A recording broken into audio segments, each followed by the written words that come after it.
আসসালামু আলাইকুম আপুরা ভাইয়েরা, তোমাদেরকে আবারও এই ভিডিওতে আমি ধন্যবাদ দিচ্ছি যে আগামী দিনের জন্য তোমাদের ভিডিওগুলো যেন আল্লাহর রহমতে যেন আরও অনেক বেশি জায়গায় পৌঁছে যায় সেই দোয়াই করি। কারণ তোমাদের ভিডিওগুলো দেখে আমি আজকে এই জায়গাতে দেখো আমি এত সুন্দর একটা বাগান করেছি। তো আমার বাগানটাও মাশাআল্লাহ মাশাআল্লাহ অনেক সুন্দর হয়েছে। তো এটা আজকে বড় একটা ভিডিও বানিয়ে তোমাদেরকে দেখাচ্ছি। তো দেখো তোমাদের মতো করে কাজ করার চেষ্টা করেছি, তোমাদের মতো করে গাছগুলো ফলনগুলো আমি তো করছি। তো আল্লাহর রহমতে আল্লাহ আমাকেও এখানে অনেক বেশি অনেক দিয়েছে, যা আমি আশা কল্পনা কোনোটাই করিনি, কারণ আমি জীবনে কখনো এরকম কাজগুলো করিনি। তো প্রথমবার করে তো আমি এরকম হলাম। তা আমি মনে করি যে আমি যা এগুলা আপুদের ভাইয়েদের কিংবা আন্টিদের ভিডিওগুলো আমি দেখেছি, দেখে আমি খুবই সাপোর্ট করেছি তাদের জন্য, করে যে তাদের ভিডিওগুলো দেখে আমার খুবই ভালো লাগে। সেই ভালো লাগা থেকে আজকের আমি এই ভিডিওটা বানাচ্ছি। তো ভিডিওটা আমার দেখতে পাচ্ছ শাক সবজিগুলো কতটা সুন্দর। তো আমি মনে করি যে পুরোটা ক্রেডিট হলো আপনাদের জন্য, কারণ আপনাদের যে ভিডিওগুলো আমি দেখেছি সেগুলো দেখে কিন্তু আমার আনন্দ ভালোবাসা সম্পূর্ণ আমার মধ্যে আছে। তো সেখান থেকে আমি এই জিনিসটা করেছি। তো আমি সাকসেস যে আমি এই কাজগুলো করে হয়েছি। আমার খুবই আনন্দ লাগতেছে, খুবই ভালো লাগতেছে। তো আজকে আমি অনেকগুলো শাক তারপরে ফুল ফুটেছে, এগুলো সব তুলতেছি, তুলে আমি সবাইকে দিয়ে থুয়ে খেতে চাই। তো একা না, তো আমি আপনারা আমার ভিডিওগুলো দেখে কেমন লাগে সেটা আমি জানি না।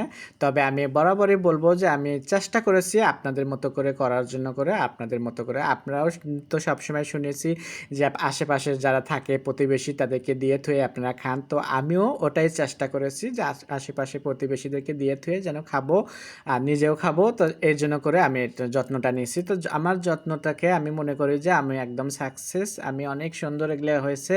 তো এখানে তো দেখাচ্ছি মিষ্টি কুমড়োর গাছ, তারপরে চাল কুমড়ো গাছ আছে এই সাইডে, তারপরে মনে এই যে এখানে আছে আবার হলো ছাচিলাইয়ের গাছ।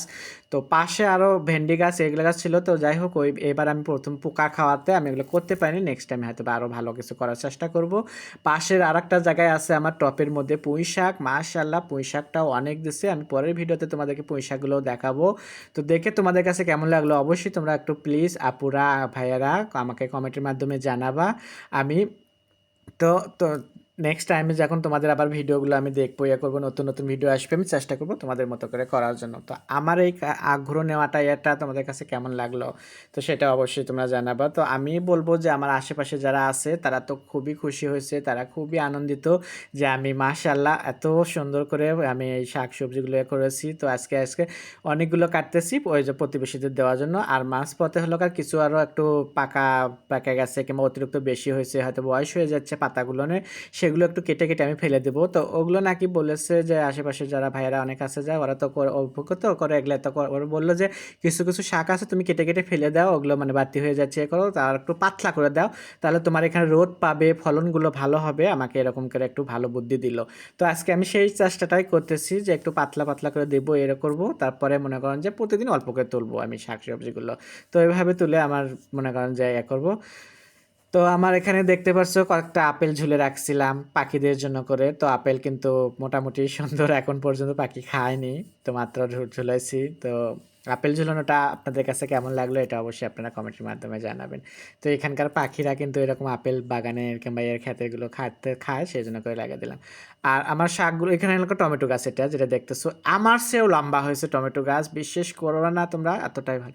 তো আশা করি সবাই ভালো থাকবেন। আল্লাহ হাফেজ।